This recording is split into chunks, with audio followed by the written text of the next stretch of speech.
देखिए बेटा, हमारा टॉपिक चल रहा था अभिव्यक्ति और माध्यम का, अध्याय 1 जनसंचार माध्यम। इसमें हम जो है संचार के प्रकार पढ़ रहे थे। हम संचार के प्रकार, तो हमने आपको जो है संचार के प्रकारों में मौखिक संचार, अमौखिक संचार, समूह संचार, इनके बारे में बताया, ठीक है ना। और उसमें जो है अंतर्वैयक्तिक संचार, अंतःवैयक्तिक संचार और अंतर्वैयक्तिक संचार, इनके बारे में भी, यानी intrapersonal communication and interpersonal communication, इनके बारे में हमने आपको बताया। अब एक और जो भेद है, वो भेद कौन सा है जी? वो भेद है सांकेतिक संचार। सांकेतिक संचार, सांकेतिक संचार किसे कहते हैं? मैंने आपको बताया था सांकेतिक संचार किसे कहते हैं। संकेतों के द्वारा सूचना को पहुंचाना, संकेतों के द्वारा सूचना को पहुंचाना, हम जो है उसे हम क्या कहते हैं? सांकेतिक संचार। सिग्नल को हिंदी में संकेतक ही कहते हैं। सिग्नल को क्या कहते हैं? हिंदी में संकेतक कहते हैं। वो भी संकेत करता है, लाल बत्ती होना, हरी बत्ती होना, पीली बत्ती होना, ये संकेत है। अब इसके द्वारा लाल बत्ती जलेगी तब कोई नहीं कहेगा कि तुम रुक जाओ, स्वतः ही रुक जाएंगे, संकेत है रुकने का। हरी बत्ती जलेगी तो गाड़ियाँ स्वतः ही चल देंगी, चलने का संकेत है, ठीक है। इस प्रकार से उंगली दिखाना, इस प्रकार से अंगूठा दिखाना, यो मुट्ठी कसना, और इस प्रकार से जो है कंधे उचकाना, मुंह मटकाना, आंखें मिचकाना, इस प्रकार के ये सब क्या है? संकेत है। तो हम जो है उंगली से बैठे हुए बालक से कहते हैं, एकदम कहते हैं, तो वो देखेगा और समझ जाएगा कि सर खड़ा होने के लिए कह रहे हैं, और वो खड़ा हो जाएगा। अब ये क्या था? ये संकेत है, ये संकेत है, ठीक है ना। तो जब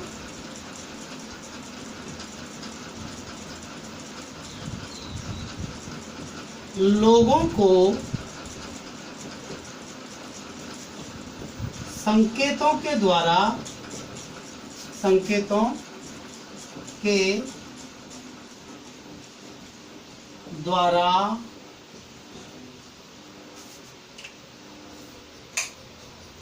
सूचना प्राप्त हो, सूचना प्राप्त हो तो उसे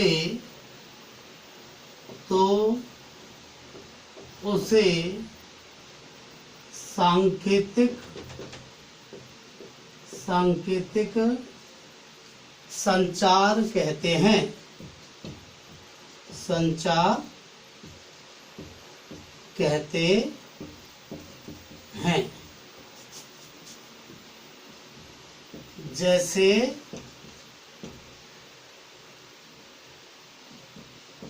लाल बत्ती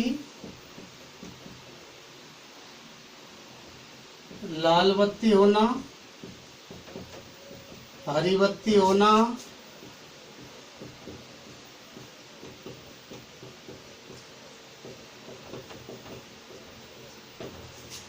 अंगूठा दिखाना, अंगूठा दिखाना,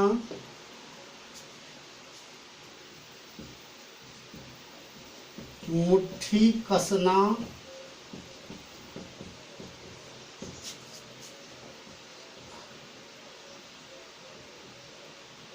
आंख मिचकाना आदि, ये सब के सब क्या है जी? संकेत है, जिसके माध्यम से सूचना सामने वाले तक पहुंचती है, ठीक है ना। ये क्या है? संकेत है। तो इसी प्रकार से संकेतों के द्वारा जो सूचना पहुंचाई जाती है उसको क्या कहते हैं? हम सांकेतिक संचार कहते हैं, ठीक है।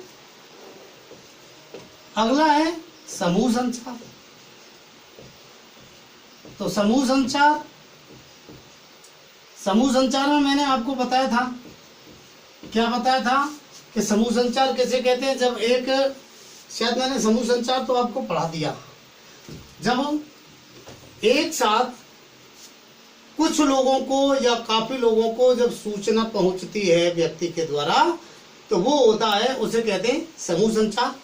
जैसे पंडित जी के द्वारा कथा वाचन, जैसे जो है संसद का चलना, जैसे कक्षा में अध्यापक द्वारा पढ़ाना, जैसे कोई मीटिंग, सभा, गोष्ठी, पंचायत को जुड़ना, ठीक है, कोई भी मीटिंग वगैरह, तो उसे क्या कहते हैं? समूह संचार कहते हैं। ठीक है, अब आप देखिए नेक्स्ट है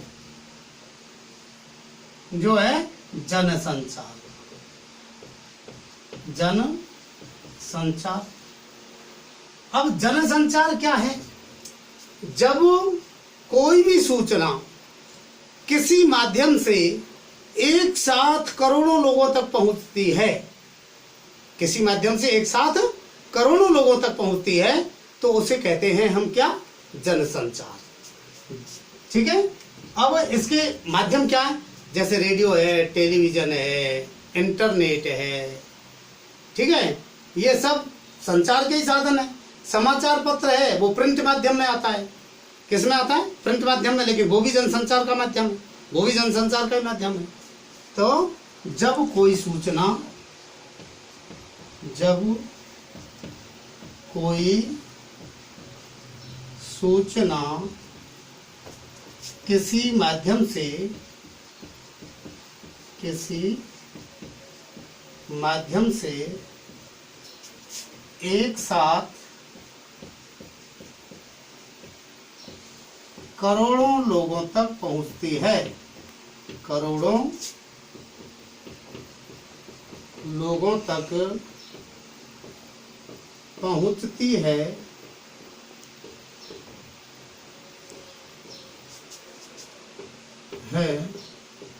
तो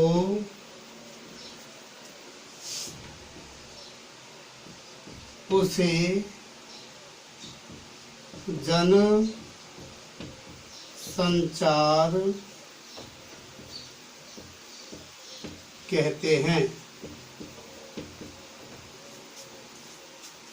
जनसंचार के साधन, अब ये माध्यम क्या है? ये जनसंचार के माध्यम क्या है?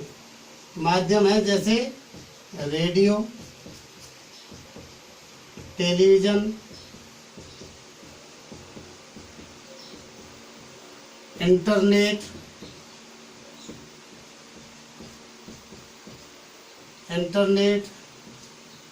फिल्म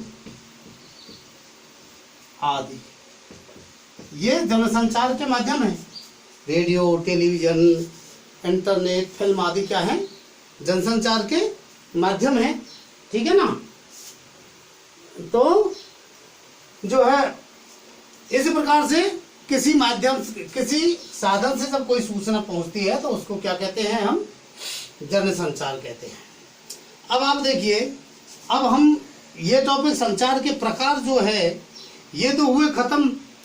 अब हम आगे चलते हैं जनसंचार की विशेषताएं। किसकी विशेषता? जनसंचार की विशेषताओं पर चलते हैं।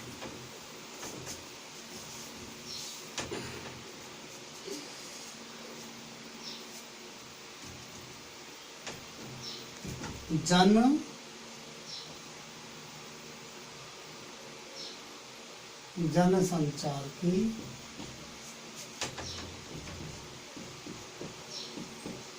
विशेषताएं। नो, जनसंचार की विशेषताएं। ठीक है, देखिए जनसंचार में क्या होता है कि फीडबैक तुरंत प्राप्त नहीं होता। जो लोग हमारे सामने हैं वो तो हमको हमारी बात का तुरंत उत्तर दे देंगे, लेकिन जो व्यक्ति सामने नहीं है वो व्यक्ति भला जो है हमें किस प्रकार से हमें सूचना देगा या किस प्रकार से हमारी बात का वह जवाब देगा।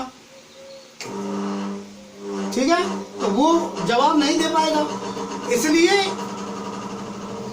इसका जो फीडबैक है वो फीडबैक तुरंत प्राप्त नहीं होता है।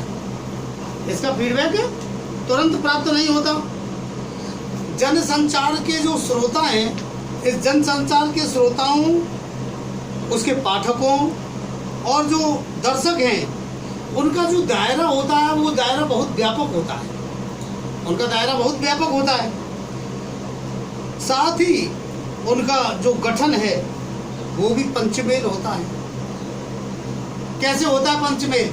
अगर एक कोई सूचना दी जा रही है तो उसके दर्शक किसी प्रकार के, मान लो गरीब के लिए कोई सूचना दी जा रही है तो उसमें जो सूचना दी जा रही है उसमें गरीब भी दर्शक हैं, अमीर भी दर्शक हैं, शहरी भी दर्शक हैं, ग्रामीण भी दर्शक हैं। शहरी लोगों को लिए दी जा रही है तब भी उसमें सभी दर्शक शामिल हैं। टीवी पर मान लो कोई सूचना दी है तो उस पर सभी लोग शामिल हैं। तो ये जो इन दर्शकों का जो दायरा है पंचमेल होता है, पंचमेल होता है। ठीक है, तो अब एक कोई सूचना किसी प्रकार की, मान लो बम्बई की सूचना चल रही है अभी कुछ दिनों से, जो है रिया चक्रवर्ती और कंगना रनौत के मामले में बम्बई की, अब उसकी सूचना बम्बई के लोग भी देख रहे हैं, दिल्ली के भी देख रहे हैं, पूरा ऑल ओवर इंडिया, पूरे भारत के लोग उसकी उस सूचना को देख रहे हैं। तो कोई कहीं बैठा है, कोई दर्शक कहीं बैठा, कोई कहीं बैठा, तो सभी जगह के लोग एक दूसरे स्थानों की सूचनाओं को देख सकते हैं। इसी का ये लाभ भी है। इसकी जो प्रमुख विशेषता है, इसकी प्रमुख विशेषता ये है कि ये जो जनसंचार है, जनसंचार माध्यमों के जरिए प्रकाशित या प्रसारित जो संदेश हैं उनकी प्रकृति सार्वजनिक होती है। तो इसकी पहली विशेषता है क्या? जनसंचार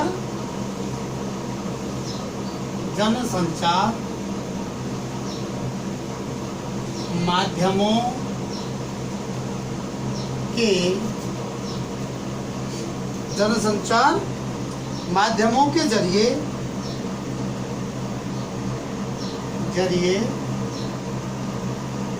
प्रकाशित या प्रसारित संदेशों की प्रकृति, संदेशों की प्रकृति सार्वजनिक होती है, सार्वजनिक होती है। इसका मतलब क्या है? इसका तात्पर्य क्या है? इसका तात्पर्य यह है कि जैसे टीवी पर जो न्यूज जाएगी उसको गुप्त रखा जा सकता है क्या? सार्वजनिक हो जाए। समाचार पत्र में जो न्यूज आएगी वो सार्वजनिक हो जाएगी, रेडियो पर जो न्यूज आएगी वो सार्वजनिक हो जाएगी, इंटरनेट पर जो सूचनाएं आएंगी वो सार्वजनिक हो जाएंगी।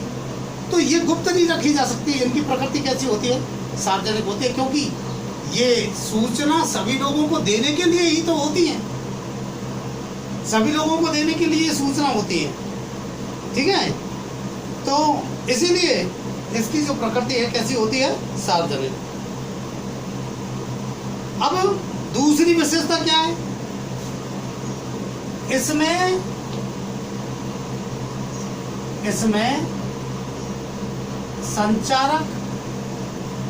संचारक और प्राप्तकर्ता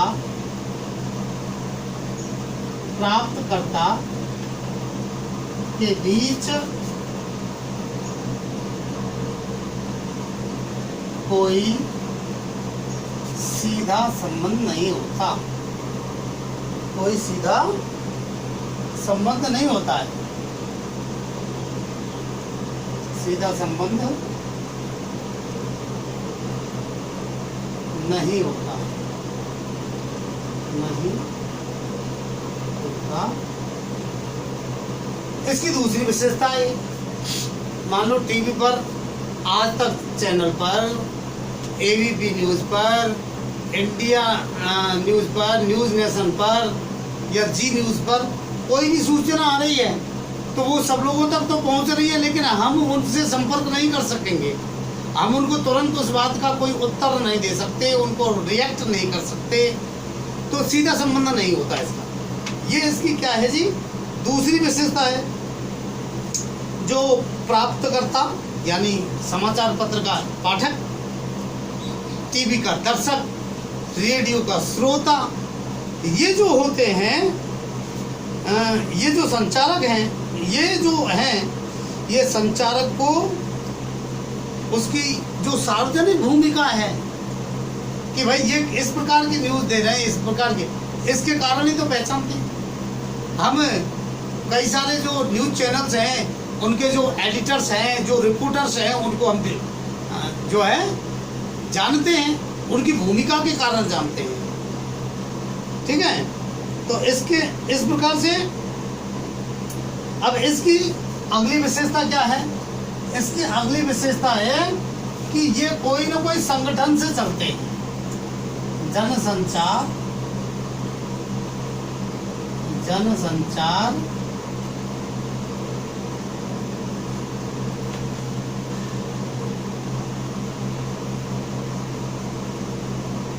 किसी न किसी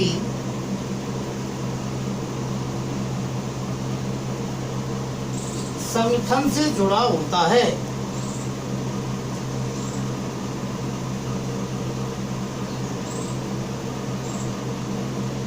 किसी न किसी संगठन से चलता है, या यूं कह सकते हैं जुड़ा होता है, ऑब्लिक यूं कह सकते हैं जुड़ा होता है। ठीक है, किसी न किसी संगठन से जुड़ा होता है। समाचार पत्र समूह जैसे राजस्थान पत्रिका है, या दैनिक भास्कर है, या इंडिया टुडे है, नवभारत टाइम्स है, टाइम्स ऑफ इंडिया है, दैनिक नवज्योति है, या नव जो है दैनिक जागरण है, जो भी है वो सब किसी न किसी, अब जैसे समाचार पत्र हैं तो वो समाचार पत्र का संगठन है, उससे जुड़े हुए हैं। ठीक है, न्यूज चैनल्स हैं तो उनके संगठन है, उनसे जुड़े हुए। तो जो भी हैं ये किसी न किसी संगठन से जुड़े हुए होते हैं। ठीक है, इसके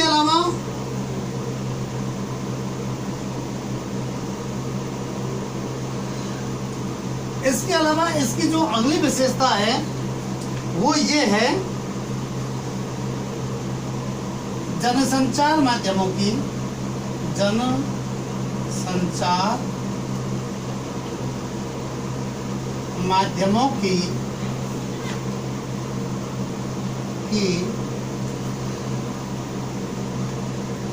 एक और महत्वपूर्ण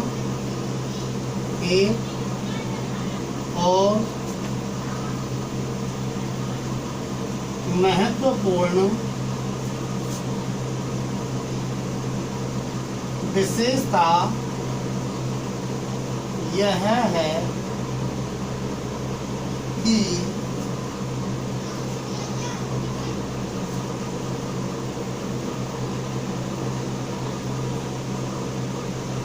उनमें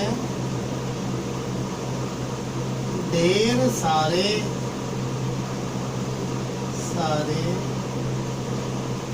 द्वारपाल, जिनको अंग्रेजी में बोलते हैं गेट कीपर,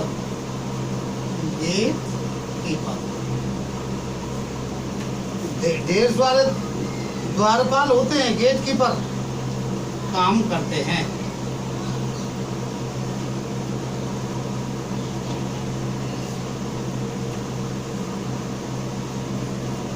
द्वारपाल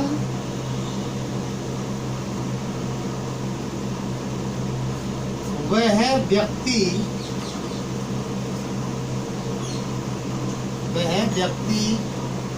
या व्यक्तियों का समूह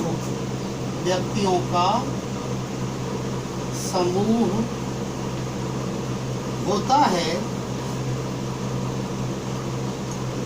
या व्यक्तियों का समूह होता है जो जनसंचार माध्यमों,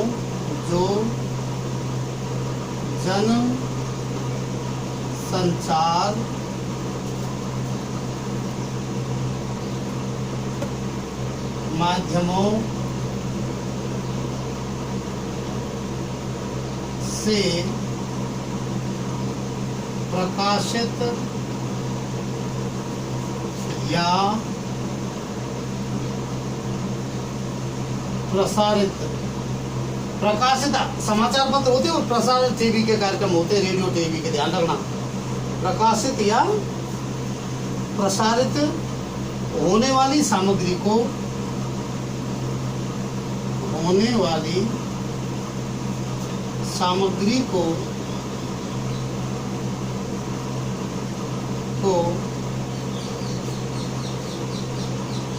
नियंत्रित और निर्धारित करते हैं। नियंत्रित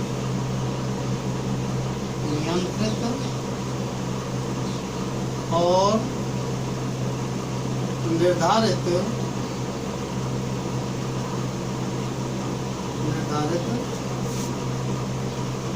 करता है। मतलब वो व्यक्ति जो क्या छापना है या क्या प्रकाशित करना है या क्या प्रसारित करना है, समाचार पत्र में क्या प्रकाशित करना है, रेडियो या टेलीविजन चैनल पर क्या प्रसारित करना है, इसका नियंत्रण उनके हाथ में होता है। हो सकता है रिपोर्टर्स कुछ न्यूज या कुछ चीजें ऐसी भी ले आए जिनको अगर टीवी पर या जो है टीवी पर दिखा दिया जाए या समाचार पत्र में छाप दिया जाए तो बवंडर खड़ा हो जाए। तो वो जो लोग होते हैं वो उसको नियंत्रित करते हैं। देखिए ये होते हैं संपादक लोग। कौन? संपादक। इसमें संपादकों में जैसे समाचार पत्र के संपादक होते हैं, मुख्य संपादक है, सह संपादक है, अतिरिक्त संपादक है, ठीक है। तो ये जो संपादक लोग होते हैं उनकी संपादक मंडली होती है पूरी, तो वो इनको निर्धारित करते हैं क्या छापना है, क्या नहीं छापना है, क्या जो है न्यूज़ देनी है, नहीं देनी है। ये जो है संपादक, मुख्य संपादक, सहायक संपादक, उप संपादक, अतिरिक्त संपादक वगैरह जो होते हैं ये लोग इसको निर्धारित करते हैं। इसमें इन लोगों की भूमिका मुख्य मानी जाती है, द्वारपालों की भूमिका। इन्हीं को द्वारपाल कहते हैं, मुख्य संपादक, सह संपादक, अतिरिक्त संपादक वगैरह। इन्हीं की भूमिका को इसमें जो है मुख्य समझा जाता है। तो ये हुई अपनी जनसंचार की विशेषताएं। अब संचार के कार्य जो हैं उन संचार के कार्यों को हम आपको कल पढ़ाएं।